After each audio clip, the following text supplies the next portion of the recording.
2025 తెలుగు సంవత్సరం ఉగాది స్టార్ట్ అవబోతుంది. ఎలా ఉంటాయి, ఏంటి పరిస్థితులు, రాసులు వారికి ఎలా ఉంటుంది మీరు చెప్తే ఒకసారి. ఇప్పుడే మనం మాట్లాడుకున్నట్లుగా ఈ సంవత్సరము విశ్వావసునామ సంవత్సరము.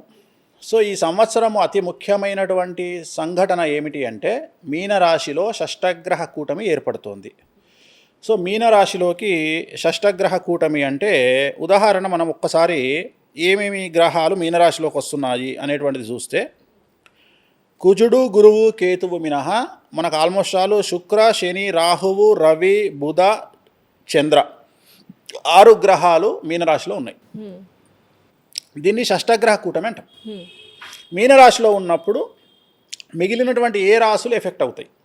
ఫస్ట్ ఎఫెక్ట్ అయ్యే రాశి మేషరాశి. ఎటువంటి నష్టాలు వస్తాయి? మేషరాశి ఫస్ట్ అన్ని రాశులు తీసుకున్నాక మేషరాశి.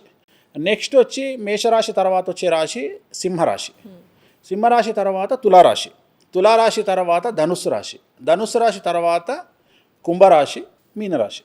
ఈ రాశులు ఈ షష్టగ్రహ కూటమి వల్ల ఎక్స్ట్రీమ్ ప్రాబ్లమ్ను ఫేస్ చేయబోయే రాశులు. ఏమవుతుంది?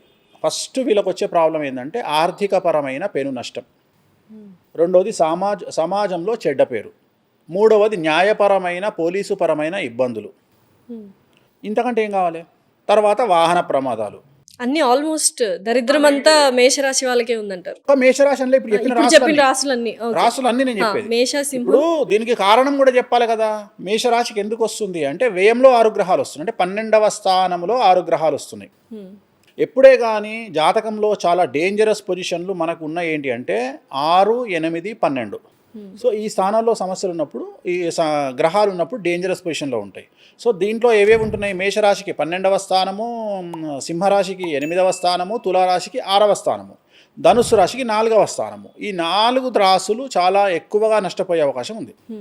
చాలా జాగ్రత్తగా ఉండాలి. దాని అర్థం అదే. అంటే ఎంత జాగ్రత్తగా ఉన్నా, ఎన్ని రెమెడీలు చేసుకున్నా ఒక 10% దెబ్బలు తగులుతాయి, 90 మనం అవాయిడ్ చేసుకోవచ్చు. సో జ్యోతిష్యం అనేది అంధకార బంధంలో ఉండే వ్యక్తిని బయటికి తీసుకురావడానికి ఉపయోగపడుతుంది. సో ఈ షష్టగ్రహ కూటమి ఉంది కాబట్టి ఈ సమస్యలు ఉన్నాయని చెప్తున్నాం. లేకుంటే లాస్ట్ ఇయర్ ఎందుకు చెప్పలేదు? కూల్గానే ఉన్నాం. నేను ఇదే ప్రిడిక్షన్ ఎప్పుడు చెప్పినా? 19లో చెప్పిన. మీరు జాగ్రత్తగా ఉండండి, ఒక పెద్ద వైరస్ వస్తుంది అని చెప్పినాం. దానికి తగ్గట్టుగానే అప్పుడు కరోనా వచ్చింది. కరెక్ట్. సో ఇప్పుడు కూడా ఈ రాశులకు ఎఫెక్ట్ ఉంది. సో ఇప్పుడు మనం 12 రాశుల గురించి మాట్లాడుకుందాం. ఇప్పుడు మేషరాశి గురించి మాట్లాడుకుందాం. సో మేషరాశి వారికి ఏం జరగబోతుంది అంటే విద్యార్థులకు ముఖ్యంగా మార్కులు తగ్గేటువంటి అవకాశం ఉంది. అంటే ఉత్తీర్ణత శాతం తగ్గుతుంది. ప్లస్ వీసాలు రిజెక్ట్ అవుతాయి, ఉద్యోగాలు కోల్పోతారు. ఇప్పుడు ఏదైతే అమెరికా గురించి మాట్లాడుకుంటున్నామో అమెరికా దేశంలో పనిచేసే విద్యార్థులు ఇండియాకు తిరిగి రావాల్సిన పరిస్థితి ఉంటుంది. నేను మేషరాశి గురించి మాట్లాడుతున్నా. అలాగే ఉద్యోగస్తులకు సంబంధించి ప్రభుత్వ ఉద్యోగస్తులు అయితేనేమో, బ్యూరోక్రాట్లు ఐపీఎస్ ఐఏఎస్ లాంటి వాళ్ళకైతేనేమో సిబిఐ, సిఐడి, ఏసీబీ లాంటి కేసులు బాధించే అవకాశం ఉంది. ప్రైవేట్ ఉద్యోగస్తులకు అయితే ఉద్యోగాలు కోల్పోయే అవకాశం ఉంది. అలాగే రైతులకు ఈ సంవత్సరము 2 పంటలు అనుకూలంగా ఉంటాయి. ఎరుపు రంగు పంటలకు మరీ అనుకూలంగా ఉంటుంది. వాళ్ళు అప్పులు తీరుస్తారు, శుభకార్యాలు నెరవేరుస్తారు, గృహాలు కొంటారు. బాగుంది. వ్యాపారస్తులకు సంబంధించి income tax, sales tax, commercial tax, GST లాంటి సమస్యలు వాళ్ళను బాధించేటువంటి అవకాశాలు ఉన్నాయి. కళాకారులకు సంబంధించి పనులు దొరకవు, ఎటువంటి కార్యక్రమాలు రావు, అవార్డులు రివార్డులు రావు. రాజకీయ నాయకులకు ఉన్నటువంటి పదవులు కోల్పోయే అవకాశం ఉంది. జనాల్లో చెడ్డ పేరు వచ్చేటువంటి అవకాశం ఉంది. అంటే ఇక్కడ మనకు ఎవరిని తీసుకున్నా స్త్రీలకు సంబంధించి భార్యాభర్తల మధ్యన అండర్స్టాండింగ్ ప్రాబ్లమ్స్ ఉన్నాయి. అది మరీ ముఖ్యంగా 2002 సంవత్సరానికి పూర్వం పుట్టిన వాళ్లకు ఏలినాటి శని 2వసారి వస్తుంది. సో ఇంకా డేంజరస్గా ఉంటుంది. సో ఈ సమస్యలన్నీ మేషరాశి వాళ్ళు ఫేస్ చేయబోతూ ఉన్నారు. మరి దీనికి రెమెడీ ఏమిటి? నల్ల రంగు దుస్తులకు దూరంగా ఉండాలి, నలుపు రంగు కార్లకు దూరంగా ఉండాలి. తిరునల్లార్ శనీశ్వర ఆలయంలో ప్రత్యేకమైన శని పూజ నిర్వహించుకోవడం ద్వారా సమస్యల నుండి బయటపడతారు. ఇది మేషరాశి. నెక్స్ట్ వృషభ రాశి. 100కు 100% అనుకూలంగా ఉన్నటువంటి రాశి వృషభ రాశి. ఈ సంవత్సరం సూపర్. పట్టిందల్లా బంగారం. వృషభ రాశి వాళ్ళు ఏది ముట్టుకుంటే అది బంగారం, ఏదైతే అది బంగారం.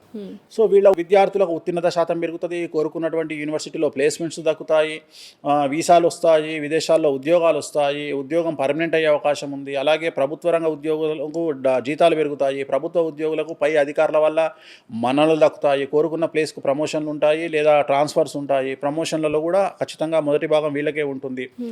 వృషభ రాశి వారికి, స్త్రీలకు, ఎంటర్ప్రెన్యూర్స్కు లేదా బోటికి పెట్టే వాళ్లకు, బ్యూటీ పార్లర్ పెట్టే వాళ్లకు చాలా విశేషించి అనుకూలంగా ఉండే అవకాశం ఉంది. మరి ఒకే కుటుంబంలో మేషరాశి వృషభ రాశి ఉన్న వాళ్ళ పరిస్థితి లైఫ్ వాళ్ళదే ఉంటుంది. అంతే. వాళ్ళకి చెడు జరుగుతుంది, వీళ్ళకి మంచి జరుగుతుంది. అంతే. ఓకే. సో కుటుంబం మొత్తం ఎఫెక్ట్ అయ్యే రాశులు కూడా ఉన్నాయి, అవి కూడా చెప్దాం. సో ఇది వృషభ రాశికి సంబంధించి. అలాగే కళాకారులకు అనుకూలంగా ఉంటుంది, విదేశాల్లో ప్రోగ్రాములు నిర్వహిస్తారు, అవార్డులు రివార్డులు పొందుతారు, రైతులకు 2 పంటలు అనుకూలంగా ఉన్నాయి, రాబడి పెరుగుతుంది, దిగుబడి పెరుగుతుంది. సో వీళ్ళకి ఎటువంటి రెమెడీస్ అవసరం లేదు. వృషభ రాశి super super super. So next మిథున రాశి. 100కు 100% అనుకూలంగా ఉన్నటువంటి రాశి మిథున రాశి. మే 9వ తేదీ 2025 సంవత్సరం నుండి 100కు 100% అనుకూలంగా ఉంటుంది. ఎప్పుడైతే వ్యయ గురువు జన్మంలోకి వస్తాడో సో అప్పటి నుండి, అంటే మే 9th నుండి, వీళ్ళకి 30 మార్చి కాకుండా మే 9th నుండి మిథున రాశి వాళ్ళకి అనుకూలంగా ఉంది. సో వీళ్ళకు పట్టిందల్లా బంగారంగా ఉంటుంది. విద్యార్థులకు పూర్తి స్థాయిలో ఉత్తీర్ణత శాతం పెరుగుతుంది. వీసాలు అనుకూలంగా ఉంటాయి, ఉద్యోగాలు అనుకూలంగా ఉంటాయి. అలాగే ప్రైవేట్ రంగ ఉద్యోగస్తులకు జీతాలు పెరుగుతాయి. ప్రభుత్వ ఉద్యోగస్తులకు మన్నలతో పాటు, ఆఫీసర్ల మన్నలతో పాటు ప్రమోషన్లు, బదిలీలు అనుకున్న స్థాయిలో ఉంటాయి. అలాగే రైతులకు 2 పంటలు అనుకూలంగా ఉంటాయి. కళాకారులకు, రాజకీయ రంగంలో ఉండేవారికి జనాల్లో విపరీతమైన క్రేజ్ వస్తుంది. అలాగే పదవులు అన్ఎక్స్పెక్టెడ్గా దొరికే అవకాశం ఉంది. రాజకీయ నాయకులకు నామినేటెడ్ పోస్టులు దక్కేటువంటి అవకాశాలు కనిపిస్తూ ఉన్నాయి. 100కు 100% అనుకూలంగా ఉంది, రెమెడీలు అవసరం లేదు. సో నెక్స్ట్ కర్కాటక రాశి. సో కర్కాటక రాశికి సంబంధించి 90% అనుకూలంగా ఉంది. ఒక 10% ప్రాబ్లం ఏమిటి అంటే వ్యయ గురువు మే 9th నుండి వ్యయ గురువు వస్తూ ఉన్నాడు. వీళ్ళకి 12వ స్థానంలోకి గురువు వస్తూ ఉన్నాడు కాబట్టి కాళ్ళు చేతులకు సంబంధించిన దెబ్బలు తగిలించుకోవడము, లేదా 60 సంవత్సరాలు దాటినటువంటి వాళ్ళు ఎవరైనా కర్కాటక రాశిలో ఉంటే ఆరోగ్యపరమైన ఇబ్బందులు ఏర్పడడం అనేటువంటిది ఈ సంవత్సరం ప్రత్యేకత. సో వీళ్ళకు రెమెడీ ఏమిటి అంటే ఓన్లీ గురువారం నాడు పసుపు రంగు, అంటే ఎల్లో షర్టు ధరించడం, లెమన్ ఎల్లో షర్టు ధరించడం వల్ల సమస్యల నుండి బయటపడతారు. అలాగే ఈ రాశి స్త్రీ పురుషులకు కానీ, విద్యార్థులకు కానీ, ఉద్యోగస్తులకు కానీ, వ్యాపారస్తులకు కానీ అందరికీ అనుకూలంగా ఉంది. సమాజంలో మంచి పేరు వస్తుంది, ప్రమోషన్లు, బదిలీలు ఉంటాయి, చాలా అనుకూలంగా ఉంటుంది. కర్కాటక రాశి వారు చాలా హ్యాపీగా ఉండొచ్చు 90%. సో నెక్స్ట్ కర్కాటక రాశి తర్వాత సింహరాశి. సో సింహరాశి వాళ్ళకు మనం ఆల్రెడీ చెప్పుకున్నాం, 8వ స్థానంలో 6 గ్రహాలు కలిసి ఉన్నాయి. అష్టమ శని స్టార్ట్ అవుతుంది ఈ నెల మార్చి 30 నుండి. సో ఈ సంవత్సరం విశ్వావసునామ సంవత్సరంలో సింహరాశి వాళ్లకు సినిమా ఇండస్ట్రీకి సంబంధించిన వారికి, మీడియా రంగానికి సంబంధించి, మీడియా అనేటువంటిది సింహరాశి, మీ అంటే సింహరాశి మకా నక్షత్రం. సో అందుకనే నేను మీడియా రంగంలో ఉండేవారికి సమస్యలు అని చెప్తున్నా. సో మీడియా రంగంలో ఉండేవాడికి మీ అంటే సింహరాశి కాబట్టి, సింహరాశి 8వ స్థానంలో 6వ గ్రహాలు కలిసి వస్తున్నాయి. దీన్నే షష్టాష్టకాలు అంటారు. It is very dangerous combination. So వీళ్ళల్లో సింహరాశి జాతకంలో ఎవరైతే జాతకులు, సినిమా ఇండస్ట్రీ వాళ్ళు, రాజకీయ నాయకులు, సినిమా నటులు, టీవీ నటులు, సెలబ్రిటీసు, మీడియా సంస్థల్లో పనిచేసేవాళ్ళు, అలాగే కళాకారులు లేదా రాజకీయ నాయకులు, అలాగే వ్యాపారస్తులు, ప్రభుత్వ అందరికీ సమస్యలు కనిపిస్తూ ఉన్నాయి. ఫస్ట్ సమస్యలు న్యాయపరమైన చిక్కులు, సెకండ్ విపరీతమైన ఆర్థిక నష్టం, 3 అప్పుల పాలవ్వడం, అప్పులు అడిగినా దొరకనటువంటి పరిస్థితి, అలాగే ఆరోగ్యపరమైన ఇబ్బందులు, మానసిక ప్రశాంతత లేకపోవడం, అలాగే వ్యాపారస్తులకు జీఎస్టీ, ఇన్కమ్ ట్యాక్స్ లాంటి సమస్యలు, అలాగే ప్రభుత్వ ఉద్యోగులకు ఏసీబీ, సిబిఐ లాంటి రైట్స్. సో ఇవన్నీ వీళ్ళకు ఉండే సమస్యలు సింహరాశి వాళ్లకు. మరి వీరు ఏం చేయాలి అంటే నలుపు రంగు దుస్తులకు దూరంగా ఉండాలి, నలుపు రంగు కార్లకు దూరంగా ఉండాలి, బెంజ్ కార్లకు మరీ దూరంగా ఉండాలి, అలాగే బ్లూ కలర్ బట్టలు ఎక్కువగా వేయాలి. తిరునల్లార్ శనీశ్వర ఆలయంలో ప్రత్యేకమైన శని పూజ నిర్వహించుకోవడం ద్వారా సమస్యల నుండి బయటపడతారు. ఇది సింహరాశి. నెక్స్ట్ కన్యారాశి. సో 100కు 100% అనుకూలంగా ఉన్నటువంటి రాశి కన్యారాశి. సో కన్యారాశికి 6 నుండి 7వ ఇంట్లోకి శని వస్తున్నాడు కాబట్టి కొత్త పదవులు వరిస్తాయి, కొత్త ఉద్యోగాలు వరిస్తాయి, కొత్త ప్రమోషన్లు వరిస్తాయి, కొత్త ఆపర్చునిటీస్ మిమ్మల్ని వెతుక్కుంటూ అవే వస్తాయి. సో వచ్చినటువంటి ఆపర్చునిటీస్ని సద్వినియోగం చేసుకోండి. మీ జీవితం ఎక్కడో ఉంటుంది. ఆర్థికంగా, సామాజికంగా, రాజకీయంగా, న్యాయపరంగా, వృత్తిపరంగా, వ్యాపారపరంగా, రైతుల పరంగా, కళాకారుల పరంగా అన్ని రంగాల వారికి ఈ సంవత్సరం చాలా చాలా చాలా అనుకూలంగా ఉండబోతుంది కన్యారాశి వారికి. సో వీరికి ఎటువంటి రెమెడీస్ అవసరం లేదు, టెన్షన్ పడాల్సినటువంటి అవసరం లేదు, చాలా అనుకూలంగా ఉంటుంది. నెక్స్ట్ తులారాశి. సో ఈ మొత్తం రాశుల్లో చాలా డేంజరస్ సిచ్యువేషన్లో ఉండేటువంటి రాశి తులారాశి ఈ సంవత్సరం. సో వీళ్లకు లైఫ్ అండ్ డెత్ అని చెప్పొచ్చు ఈ సంవత్సరం. సో తులారాశి ఎక్స్ట్రీమ్లీ ప్రాబ్లం ఉండబోతా ఉంది. ఎందుకంటే 6వ స్థానములో 6వ ఇంట్లో 6 గ్రహాలు కలిసి వస్తున్నాయి. 6వ స్థానం అనేటువంటిది రోగస్థానము, శత్రుస్థానము. ఆ 6వ స్థానంలో 6 గ్రహాలు కలిసినాయి అంటే ఎంత డేంజర్. అది కూడా రాహుతోని శనితోని కలిసినాయి, కుజుడితోని రాహుతోని శనితోని కలిసినాయి. అది ఎంత డేంజరస్ పొజిషన్ అంటే ఇట్ ఈస్ వెరీ డేంజరస్. దేనికి? ఫస్ట్ శత్రువుల ఆధిపత్యం ఉంటుంది తులారాశి వాళ్ళ మీద. అంటే శత్రువులు టార్గెట్ చేస్తారు, అలాగే మీడియా టార్గెట్ చేస్తుంది, అలాగే సంఘంలో చెడ్డ పేరు వస్తుంది, అలాగే పోలీసు కేసులు, న్యాయపరమైన ఇబ్బందులు ఏర్పడతాయి, అలాగే ధన నష్టం తీవ్రంగా ఉంటుంది, ఆపర్చునిటీస్ ఉండవు, సో ఇవన్నీ కూడా తులారాశి. అలాగే ఉద్యోగస్తులకు ఏసీబీ, సిబిఐ లాంటి కేసులు ఉంటాయి. ప్రైవేట్ ఉద్యోగస్తులకు ఉద్యోగాలు పోతాయి. విద్యార్థులకు ఫారెన్లో చదువుకునే విద్యార్థులకు ఇండియాకు రావాల్సిన పరిస్థితి ఉంటుంది. అలాగే H1B వీసాలు ఉన్న వాళ్ళు కూడా ఇండియాకు రావాల్సిన పరిస్థితి ఉంటుంది. సో ఇవన్నీ కూడా తులారాశి వాళ్లకు చాలా పెను ప్రమాదాన్ని సూచిస్తుంది. రెమెడీ ఏం లేదు తులారాశి సో దీనికి సంబంధించిన రెమెడీ ఏమైనా తిరునల్లార్ శనీశ్వర ఆలయంలో ప్రత్యేకమైన శని పూజ చేసుకోవడం. అలాగే శ్రీకాళహస్తిలో గురువారం నాడు గురుహోర అని ఒక టైం ఉంటుంది మార్నింగ్. ఆ గురుహోర టైంలో గురువారం నాడు గురు దక్షిణామూర్తి అని ఉంటారు శ్రీకాళహస్తిలో, మెయిన్ ఎంట్రన్స్లో ఉంటారు. ఆయన దగ్గర అర్చన చేయించుకోవడం ద్వారా సమస్యల నుండి బయటపడేటువంటి అవకాశం ఉంది. నెక్స్ట్ వృశ్చిక రాశి. సో 100కి 100% అనుకూలంగా ఉన్నటువంటి రాశి వృశ్చిక రాశి. సో అర్ధాష్టమ శని వెళ్ళిపోతూ ఉంది. సో కళాకారులకు, రాజకీయ నాయకులకు, అలాగే వ్యాపారస్తులకు, ఉద్యోగస్తులకు, విద్యార్థులకు, రైతులకు అందరికీ కూడా ఈ సంవత్సరం అనుకూలంగా ఉంటుంది. విద్యార్థులకు ఉత్తీర్ణత శాతం పెరుగుతుంది, ప్రేమ ఫలిస్తుంది, ఉద్యోగాలు లభిస్తాయి, వీసాలు లభిస్తాయి, మన ఉద్యోగస్తులకు ట్రాన్స్ఫర్స్ ఉంటాయి, ప్రమోషన్లు ఉంటాయి, ప్రైవేట్ ఉద్యోగస్తులకు జీతాలు పెరుగుతాయి, కళాకారులకు మంచి అవకాశాలు వస్తాయి, అవార్డులు రివార్డులు పొందుతారు, రైతులకు 2 పంటలు అనుకూలంగా ఉంటాయి, అప్పులు తీరుస్తారు, శుభకార్యాలు నెరవేరుస్తారు. సో ఏ రకంగా తీసుకున్న రాజకీయ నాయకులకు ప్రజల్లో విపరీతమైన క్రేజ్ వస్తుంది. సో ఇవన్నీ కూడా వృశ్చిక రాశి వారికి సంబంధించినటువంటి ఫలితాలు. వీళ్ళకి రెమెడీస్ అవసరం లేదు. సో నెక్స్ట్ ధనుసు రాశి. సో ఇంచుమించుగా 100కు 80% పాజిటివ్గా ఉంది, 20% నెగిటివ్గా ఉన్నటువంటి రాశి ధనుసు రాశి. ధనుసు రాశికి 4వ ఇంట్లో శని, అర్ధాష్టమ శని ప్రారంభమవుతా ఉంది. 4వ ఇంట్లో షష్టగ్రహ కూటమి ఏర్పడుతోంది కాబట్టి తల్లికి సంబంధించినటువంటి ఆరోగ్యపరమైన ఇబ్బందులు ఏర్పడే అవకాశం ఉంది. కాబట్టి తల్లి ఆరోగ్యం పట్ల జాగ్రత్తలు తీసుకోండి. ముందుగానే టెస్టులు అవి చేయించి తల్లి ఆరోగ్యం పట్ల జాగ్రత్త వహించండి. ఇది అతి ముఖ్యమైనటువంటి వ్యవహారం. అలాగే అనవసరమైన ఇన్వెస్ట్మెంట్ల జోలికి వెళ్ళకండి. అంటే పెద్ద పెద్ద వ్యాపారం విషయంలో డబ్బులు ఇన్వెస్ట్ చేయడము, ల్యాండ్లలో ఇన్వెస్ట్ చేయడము, ఇళ్ల మీద ఇన్వెస్ట్ చేయడము, లేదంటే ఎవరినో నమ్మి అప్పులు ఇవ్వడము, వీటి ద్వారా సమాజంలో చెడ్డ పేరు వచ్చేటువంటి అవకాశం 100కు 100% ఉంది. చాలా జాగ్రత్తగా ఉండాలి. నష్టపోయే అవకాశం ఉంది. డబ్బులు ఎవరికైనా ఇస్తే వాడు మనల్ని ఎగ్గొట్టే అవకాశం ఉంది. కాబట్టి ధనం రూపంలో, తల్లి రూపంలో జాగ్రత్తగా ఉండండి. సో రెమెడీ ఏమిటంటే తిరునల్లార్ శనీశ్వర ఆలయంలో ప్రత్యేకమైన శని పూజ నిర్వహించడం ద్వారా సమస్యల నుండి బయటపడతారు. ఇది ధనుసు రాశికి సంబంధించి. నెక్స్ట్ మకర రాశి. సో గత 10 సంవత్సరాల నుండి పడుతున్న కష్టాలు తొలగిపోయి 100కి 100% అనుగుణంగా ఉన్నటువంటి రాశి మకర రాశి. సో పూర్తి స్థాయిలో రాజకీయ నాయకులకు, కళాకారులకు, విద్యార్థులకు పూర్తి అనుకూలంగా ఉంటుంది. విద్యార్థులకు ఉత్తీర్ణత శాతం పెరుగుతుంది. అనుకున్న స్థాయిలో అనుకున్న ప్లేస్మెంట్స్ లభిస్తాయి, ఉద్యోగాలు లభిస్తాయి, వీసాలు లభిస్తాయి. అలాగే తల్లిదండ్రులతో అనుకూలంగా ఉంటుంది. వ్యాపారస్తులకు రూపాయికి 100 రూపాయలు వస్తాయి. కళాకారులకు విదేశాల్లో ప్రోగ్రాంతో పాటు అవార్డులు రివార్డులు వస్తాయి. వ్యాపారస్తులకు రూపాయికి 100 రూపాయల లాభం వస్తుంది. రైతులకు 2 పంటలు అనుకూలంగా ఉంటాయి. సో ఏ రకంగా తీసుకున్నా మకర రాశి వారికి చాలా అనుకూలంగా ఉంది. వాళ్ళ జీవితంలో ఉండే ఒకే ఒక్క సమస్య భార్యాభర్తల మధ్యన అండర్స్టాండింగ్ ప్రాబ్లమ్స్ ఉన్నాయి. ఈ సంవత్సరము భార్యాభర్తలకు అండర్స్టాండింగ్ ప్రాబ్లమ్స్ ఉన్నాయి మకర రాశిలో. అది ఒక్కటే చూసుకోండి. ఇద్దరు కోపాన్ని తగ్గించుకోండి. కోపాన్ని తగ్గించుకోవడం ఇది రెమెడీ అవసరం లేదు. జస్ట్ వీళ్ళ చేతుల్లో ఉంది ఆ సమస్య. అందుకనే వీళ్ళు కోపాన్ని తగ్గించుకోవడము, భార్యాభర్త అండర్స్టాండింగ్తో వెళ్ళడము. భార్య తిడితే భర్త భరించాలి, భర్త తిడితే భార్య భరించాలి కోపాన్ని బట్టి.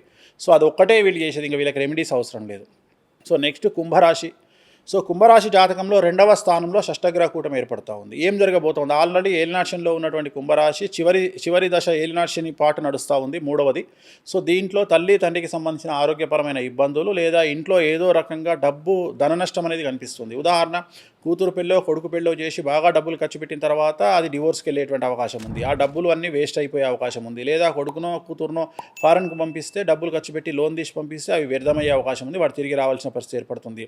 అలాగే అప్పుల రూపంలోనో డబ్బులు ఇస్తే లేదా వ్యాపారం రూపంలోనో డబ్బు ఇన్వెస్ట్మెంట్ చేస్తే, ల్యాండ్ కొంటే అది నెగిటివ్ రిజల్ట్స్ వచ్చి ఆ డబ్బంతా కోల్పోయే అవకాశం ఉంది. కాబట్టి పెట్టుబడుల విషయంలో జాగ్రత్తగా ఉండండి. వాయిదా వేసుకోండి. ఈ సంవత్సరంలో ఎటువంటి అప్పులు ఇవ్వకండి, పెట్టుబడులు పెట్టకండి, వ్యాపారాలు ప్రారంభించకండి.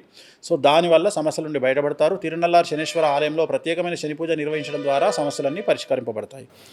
నెక్స్ట్ చివరిది అయినటువంటిది మీనరాశి. చాలా ప్రాబ్లమేటిక్గా ఉంది. అన్ని రాశులు 12 రాశుల్లోకెల్లా చాలా డేంజరస్ పొజిషన్లో ఉన్న రాశి మీనరాశి.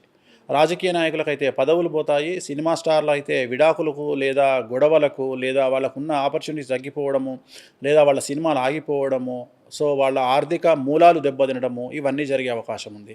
న్యాయపరమైన చిక్కులు, ఆర్థికపరమైన చిక్కులు, ఆరోగ్యపరమైన చిక్కులు, వాహన ప్రమాదాలు కనిపిస్తూ ఉన్నాయి 100% ప్రాబ్లమ్సే మీనరాశి వాళ్ళకి. ఈ సంవత్సరం. అలాగే విద్యార్థులకు ఫెయిల్ అవ్వడము, సబ్జెక్టులు బ్యాక్లాగ్స్ ఉండడము, వీసా రిజెక్ట్ అవ్వడము, వ్యాపారస్తులకు ట్యాక్స్ పరమైనటువంటి ఇబ్బందులు, అలాగే ఉద్యోగస్తులకు ప్రభుత్వం అయితే ఏసీబీ, సిబిఐ, సిఐడి లాంటి కేసులు ఇవన్నీ కూడా కనిపిస్తూ ఉన్నాయి. సో వీళ్ళందరూ కూడా తిరునల్లార్ శనేశ్వర ఆలయంలో ప్రత్యేకమైన శని పూజ నిర్వహించుకోవడం ద్వారా సమస్యల నుండి బయటపడవచ్చు. నలుపు రంగు దుస్తులు, నలుపు రంగు కార్లకు దూరంగా ఉండండి. సాధ్యమైనంత వరకు ప్రతి శుక్రవారం నాడు ఎల్లో కలర్ బట్టలు వేసుకోవడం ద్వారా సమస్యల నుండి బయటపడతారు. ఇది ఓవరాల్గా శ్రీ విశ్వ వసునామ సంవత్సర రాశి ఫలాలు. ఓకే. సో ఇందాక అనుకున్నట్టు మొత్తం కుటుంబానికి మొత్తము ఇబ్బంది కలిగించే రాసులు గురించి తులారాశి, మేషరాశి, మీనరాశి, సింహరాశి.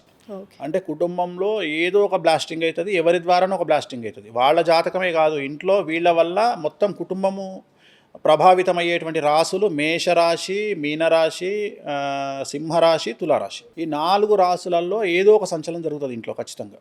బట్ కానీ రెమెడీస్ చేయించుకుంటే రెమెడీస్ కొంతవరకు మనం చేసుకుంటే 90% తగ్గుతుంది. 90% తగ్గు, 10%. 100 దెబ్బలు తినాల్సిన దగ్గర 10 దెబ్బలు తింటాం అంతే. సో ఫైనల్లీ ఒక ప్రశ్న రాగానే మిమ్మల్ని చూసినప్పుడు చాలా చిక్కిపోయారనిపించింది. ఏంటి హెల్త్ వైజ్ ఆరోగ్యపరంగా ఏమైనా సమస్యలా, లేకపోతే healthy life style lead healthy చేస్తున్నారు? లైఫ్ స్టైల్ లీడ్ చేయడానికి ఇంటర్మీడియట్ ఫాస్టింగ్ అని ఏదో చెబితే అది చేస్తూ ఉన్నా. సో 16 గంటలు గ్యాప్ ఇస్తా. ఉదయం 11:30, 12 గంటలకు టిఫిన్ చేస్తే, ఈవినింగ్ 8 o'clock భోజనం డిన్నర్ చేస్తే మధ్యలో ఏముండదు. మళ్ళీ నెక్స్ట్ డే మార్నింగ్, ఇవాళ నైట్ 8 o'clock తింటే నెక్స్ట్ డే మార్నింగ్ 12 o'clock మళ్ళీ టిఫిన్ చేస్తా. ఓకే. అంతే, అంతకంటే ఏం లేదు. ఎక్కువగా నాకు స్విమ్మింగ్ అంటే పిచ్చి. సో బాగా స్విమ్ చేస్తుంటా. ఎక్కువ ఈత కొట్టడం చాలా ఇష్టం నాకు. వెరీ బెస్ట్ ఎక్సర్సైజ్ యాక్చువల్గా స్విమ్మింగ్ నాకు అనేది. చాలా ఇష్టము. సో అందుకని ఎక్కువగా ఈత కొడుతుంటా. అది ఒకటే ఇంకా నేను చేసేది. ప్లస్ నేను ఎక్కువగా అసలు స్వీట్లు అనేది తినను, మిల్క్ ప్రొడక్ట్లు తినను, అంటే పెరుగు కానీ చక్కెర అసలు వాడను. సో దానివల్ల ఏంటంటే మెల్లిగా నాకు రిజల్ట్ కనిపిస్తుంది. వెయిట్ లాస్ కొద్దిగా మనకు కూడా హ్యాపీ అనిపిస్తుంది. లైట్ మన వెయిట్ ఎప్పుడో నేను ఒక 2-3 ఏళ్ల తర్వాత మన ప్యాంట్ వేసుకున్నాను, నేను జీన్స్ ప్యాంట్. మన యూరోప్ వెళ్ళినప్పుడు జీన్స్ వేసుకున్నా, దగ్గర దగ్గర 6 ఇంచులు తగ్గింది టమ్మీ. నేను షాక్ అయినా నేను అసలు. సో మంచిగా అనిపిస్తుంది, హ్యాపీ అనిపిస్తుంది. సో ఏజ్ వస్తుంది కాబట్టి జాగ్రత్తలు తీసుకోవడం తప్పు లేదు కదా. ఫిట్నెస్ ఉంటే మంచిది అనే ఉద్దేశం అంతే, అంతమించి ఏం లేదు. నో సైడ్ ఎఫెక్ట్స్, నా ఏమి బాధలు అవన్నీ ఏం లేవు.